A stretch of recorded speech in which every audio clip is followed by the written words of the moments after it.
from about 1976, 77 on, for a couple of years, I was a partnership in a craft gallery on Elizabeth Bay Road called Aladdin's Gallery. And at the same time, I had a friend who was a school teacher, and she wanted to travel, or she wanted money for some reason, and she took a job washing dishes at Mother's Cellar. And I think she lasted about once or twice, and then on the third time she was supposed to do it, a Saturday or Sunday night or whenever, she came to me and said she couldn't do it, she had something hot on or whatever, and would I do it for her? So that was my one unique experience of washing dishes. So what was Mother's Cellar? Well, Mother's Cellar was a what was it? It was a late night cafe, restaurant. It was a restaurant. Yeah. It was reasonably smart, but not that smart. In the basement of a building in Elizabeth Bay Road, before it, just near Greennoe Avenue. So just down from the Seaple Townhouse? Yeah, yeah. The building's no longer there.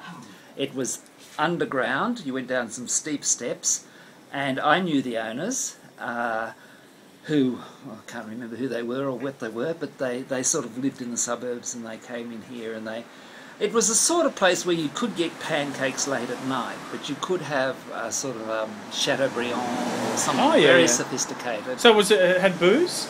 Oh yeah, it would have had booze, I think. In the 70s? It wasn't a bar? No, it wasn't a bar. It It was a restaurant, definitely a restaurant. Okay. And it had a couple of tight little rooms underground. What sort of clientele? Oh, I suppose romantic couples or something. Okay. Awful. And the sort of nosh that wasn't that common in Sydney at the time, like chateaubriands and, or was you could get it anywhere? No, you couldn't get it anywhere. It had pretensions to sophistication. Okay. You know, it certainly wasn't the Trionolle or the Chelsea or the Pruniers or whatever, but it was a. Now, what are those places? There are other fancy restaurants in Sydney. They were the fancy restaurants. The Chelsea was up here in Macleay Street. Okay, so they were King's Cross restaurants as well. Yeah, and the Trionolle was in Chalice Avenue. The Trionolle? Trionolle. Yeah.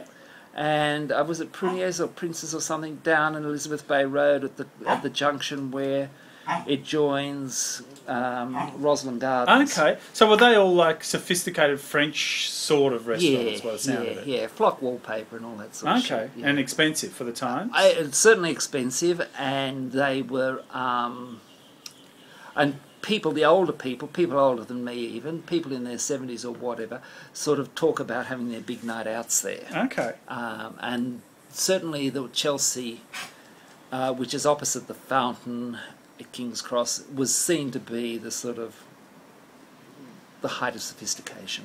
You get a bottle of like Chateau de Rothschild or something there. I don't know if we get that high, but I mean, Sydney was a fairly unsophisticated town, and if you look at the menu, for example, of the Les Girls from the early '60s, and that's 10 years before, admittedly, you've got sort of awful things which are presented as sophisticated. Yeah, like devils on horseback and that sort of oysters stuff. Kilpatrick and stuff like that. Yeah. So you're washing dishes at Mother's Cellar? Yeah, and the only thing that I remember was being told off because I was too slow, and I thought, this is an awful job. I hated it.